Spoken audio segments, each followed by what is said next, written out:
সাইফুল ইসলাম, তারিকুল ইসলাম তারেক, আশারুল ইসলাম রিপন, জুবাইর হাসান রুজু, হুমায়ুন কবির রুমু, সালে, মারুফ সহ আরো আমাদের মহানগর যুব দলের বিভিন্ন পর্যায়ের নেতৃবৃন্দ এবং বিভিন্ন ওয়ার্ড থেকে আগত আহ্বায়ক, যুগ্ম আহ্বায়ক, সদস্য সচিববৃন্দ, পরশুরাম মেট্রোপলিটন থানার নেতৃবৃন্দ, সকলকে জানাচ্ছি বাংলাদেশ জাতীয়তাবাদী যুব দল রংপুর মহানগর শাখার পক্ষ থেকে রক্তিম শুভেচ্ছা ও অভিনন্দন। প্রিয় ভাইরা, আমরা ইতিমধ্যেই আপনারা জানেন যে গতকালকে আমরা বগুড়ায় রাজশাহী এবং রংপুর বিভাগের একটি মিটিংয়ে আমরা উপস্থিত হয়েছিলাম। আপনারা জানেন আগামী 23 তারিখে কৃষিতে উন্নয়নের জন্য এবং নাগরিক সমস্যা নিয়ে আগামী 23 মে বগুড়ায় রাজশাহী এবং রংপুর বিভাগের সেমিনার অনুষ্ঠিত হবে।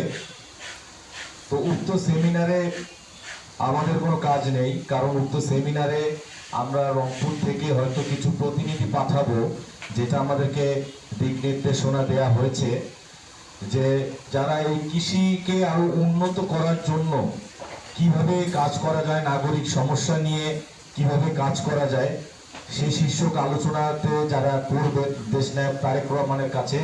তারেক রহমান হয়তো এই যে বিভিন্ন জেলার সেরকম যদি কোনো ডাক্তার হতে পারে, পেশাজীবী হতে পারে, কৃষিবিদ হতে পারে, মেধাবী কোনো ছাত্র হতে পারে, যারা এই সম্পর্কে নতুন কোনো তারা ফর্মুলা দিতে পারে তারেক রহমানের কাছে।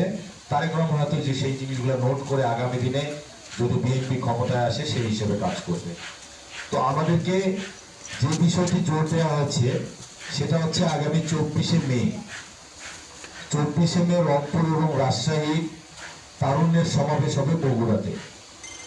তো সেই বিষয়ে আমাদেরকে কিছু দিক নির্দেশনা দেওয়া হচ্ছে। সে বিষয়টি হচ্ছে রাজনীতি এখন বিগত দিনের তুলনায় আরো উন্নত ভাবে করতে হবে, অর্থাৎ মেধার রাজনীতি, মেধার যুদ্ধে আমাদের জয় হতে হবে। রাজনীতির অনেক পরিবর্তন আনছেন দেশ নায়ক জনাব তারেক রহমান, আমাদের বিএনপির ভারপ্রাপ্ত চেয়ারম্যান। আপনারা জানি না কতটুকু অনলাইনে অ্যাক্টিভ থাকেন, তবে আমার মনে হয় আমাদের প্রত্যেকটি নেতৃবৃন্দকে এখন অনলাইনে অ্যাক্টিভ থাকতে হবে এবং আমাদের বিএনপির ভারপ্রাপ্ত চেয়ারম্যান দেশকে গড়ার লক্ষ্যে আধুনিক উপায়ে বিজ্ঞান ভিত্তিক যে রাজনৈতিক চর্চা, তিনি আমাদের বিভিন্ন মিডিয়ার মাধ্যমে তিনি কিন্তু বারবার ভিডিওতে বলছেন, তার বক্তব্যগুলো প্রচার হচ্ছে। আমাদের উচিত সেই বক্তব্যগুলো শুধু শেয়ার করা বা লাইক দেওয়া নয়, সেগুলো আমাদেরকে মনোযোগ দিয়ে শোনা। তো আপনারা সারাদিনে যখনই ফ্রি পাবেন, আমি আশা প্রকাশ করব তারেক রহমানের বিগত দিনের যে বক্তব্যগুলো এগুলো আপনারা শুনবেন, দেখবেন এবং তা প্রচার করবেন। কারণ আমাদের আগামীতে দেশ গড়ার লক্ষ্যে কিন্তু নতুনভাবে যে আমরা বাংলাদেশ পেয়েছি সেই নতুন উদ্যমেই কাজ করতে হবে। আজকে আপনারা জানেন অনেকেই বিভিন্নভাবে বলে দেশটা নাকি তাদের, তরুণরা নাকি তাদের দিকে, ছাত্ররা নাকি তাদের দিকে।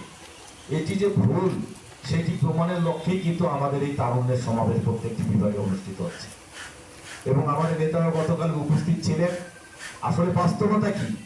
বাস্তবতা হচ্ছে বাংলাদেশের সর্বোচ্চ তরুণ এবং ছাত্ররা হচ্ছে বিএনপির সাথে, জনাব তারেক রহমানের সাথে।